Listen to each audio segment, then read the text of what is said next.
मंदिर की पौड़ी पर कुछ देर क्यों बैठा जाता है। बड़े बुजुर्ग कहते हैं कि जब भी किसी मंदिर में दर्शन के लिए जाएं तो दर्शन करने के बाद बाहर आकर मंदिर की पैड़ी या अटले पर थोड़ी देर बैठते हैं। क्या आप जानते हैं इस परंपरा का क्या कारण है, क्या है रहस्य। तो दोस्तों आइए इसी जानकारी को आगे बढ़ाने से पहले एक छोटा सा रिक्वेस्ट कि अगर आपने हमारे चैनल पर पहली बार आए हैं तो हमारे इस चैनल को सब्सक्राइब करें और दोस्तों यह वीडियो पसंद आए तो एक लाइक करके अपने दोस्तों में शेयर भी करें।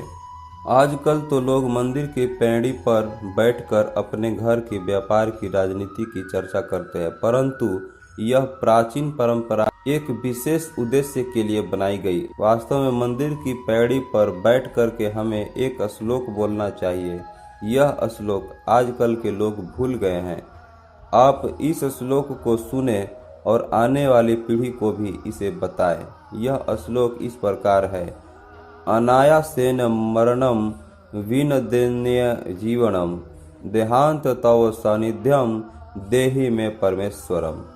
इस श्लोक का अर्थ है अनायासेन मरणम अर्थात बिना तकलीफ के हमारी मृत्यु हो और हम कभी भी बीमार होकर बिस्तर पर पड़े पड़े कष्ट उठाकर मृत्यु को प्राप्त ना हो, चलते फिरते ही हमारे प्राण निकल जाए। बिना दैन्यन जीवनम अर्थात परवशता का जीवन ना हो, मतलब हमें कभी किसी के सहारे ना पड़े रहना पड़े। जैसे कि लकवा हो जाने पर व्यक्ति दूसरे पर आश्रित हो जाता है, वैसे परवश का बेबस ना हो, ठाकुर जी की कृपा से बिना भीख के ही जीवन बसर हो सके। देहांत सब सानिध्यम अर्थात जब भी मृत्यु हो तब भगवान के सन्मुख हो। जैसे भीष्म पितामह की मृत्यु के समय स्वयं ठाकुर जी उनके सन्मुख जाकर खड़े हो गए, उनके दर्शन करते हुए प्राण निकले। देहि में परमेश्वरम, हे परमेश्वर ऐसा वरदान हमें देना।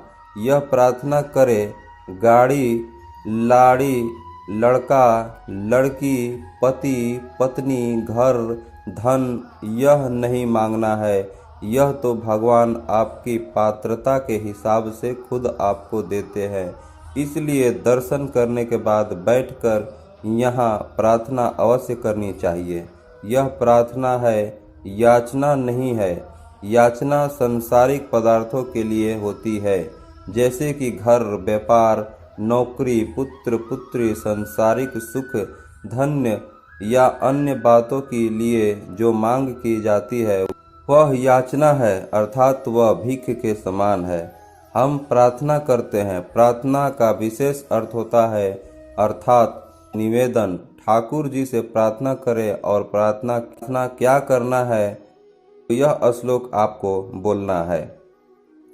अब सबसे जरूरी बात, जब हम मंदिर में दर्शन करने जाते हैं तो खुली आंखों से भगवान को देखना चाहिए, निहारना चाहिए, उनके दर्शन करना चाहिए। कुछ लोग वहां आंखें बंद करके खड़े रहते हैं। आंखें बंद क्यों करना, हम तो दर्शन करने आए हैं। भगवान के स्वरूप का, श्री चरणों का, मुखार बिंद का, श्रीकार का पूर्ण आनंद ले, आँखों में भर ले स्वरूप को, दर्शन करें और दर्शन के बाद जब बाहर आकर बैठे तब नेत्र बंद करके जो दर्शन किए हैं उन स्वरूप का ध्यान करें। मंदिर में नेत्र नहीं बंद करना। बाहर आने के बाद पैड़ी पर बैठकर जब ठाकुर जी का ध्यान करें तब नेत्र बंद करें, और अगर ठाकुर जी का स्वरूप ध्यान में नहीं आए तो दोबारा मंदिर में जाए और भगवान का दर्शन करें। नेत्रों को बंद करने के पश्चात उपरोक्त श्लोक का पाठ करें। यही शास्त्र है, यही बड़े बुजुर्ग का कहना है। जय श्री राम, जय हनुमान, जय घनश्याम, जय खाटू श्याम, जय श्री गणेश। तो दोस्तों कैसी लगी यह छोटी सी जानकारी, तो आप हमारे इस जानकारी को प्रमोट करें, हमारे कमेंट सेक्शन में अपनी राय जरूर दें और चैनल सब्सक्राइब करके अपने दोस्तों में इस वीडियो को शेयर भी जरूर करें।